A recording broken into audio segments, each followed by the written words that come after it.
ಪ್ರಭು ಕ್ರಿಸ್ತರಲ್ಲಿ ನನ್ನ ಒಲುವಿನ ಸೋದರ ಸೋದರಿಯರೇ, ಇವತ್ತಿನ ಶುಭ ಸಂದೇಶ ಯೋವಾನ ಅಧ್ಯಾಯ 15 ವಾಕ್ಯ 17 ತಿಳಿಸುವುದೇನೆಂದರೆ, ನಾನು ನಿಮಗೆ ಆಜ್ಞಾಪಿಸುವುದೇನೆಂದರೆ ಒಬ್ಬರು ಪ್ರತಿಯೊಬ್ಬರನ್ನು ಪ್ರೀತಿಸಿರಿ.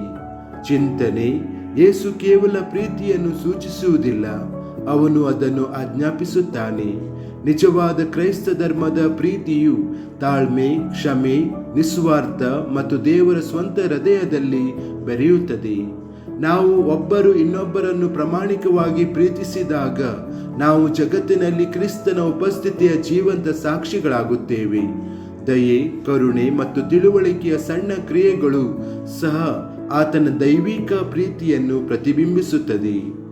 ಪ್ರಾರ್ಥನೆ: ಕರ್ತನಾದ ಯೇಸುವೆ, ನೀವು ಪ್ರೀತಿಸುವಂತೆಯೇ ಪ್ರೀತಿಸಲು ನನಗೆ ಕಲಿಸಿರಿ. ಷರತ್ತುಗಳಿಲ್ಲದೆ, ಹೆಮ್ಮೆಯಿಲ್ಲದೆ ಮತ್ತು ಮಿತಿಗಳಿಲ್ಲದೆ ನಾನು ಇತರರಿಗೆ ಶಾಂತಿ ಮತ್ತು ಸಂತೋಷವನ್ನು ತರುವಂತೆ ನನ್ನ ಹೃದಯವನ್ನು ದಯೆ ಮತ್ತು ಕರುಣೆಯಿಂದ ತುಂಬಿಸಿರಿ. ಬೇಗನೆ ಕ್ಷಮಿಸಲು, ನಮ್ರತೆಯಿಂದ ಸೇವೆ ಸಲ್ಲಿಸಲು ಮತ್ತು ನಿಮ್ಮ ಪ್ರತಿಯೊಂದು ಮಾತು ಮತ್ತು ಕ್ರಿಯೆಯಲ್ಲಿ ಪ್ರೀತಿಯನ್ನು ಪ್ರತಿಬಿಂಬಿಸಲು ನನಗೆ ಸಹಾಯ ಮಾಡಿರಿ. ಆಮೆನ್.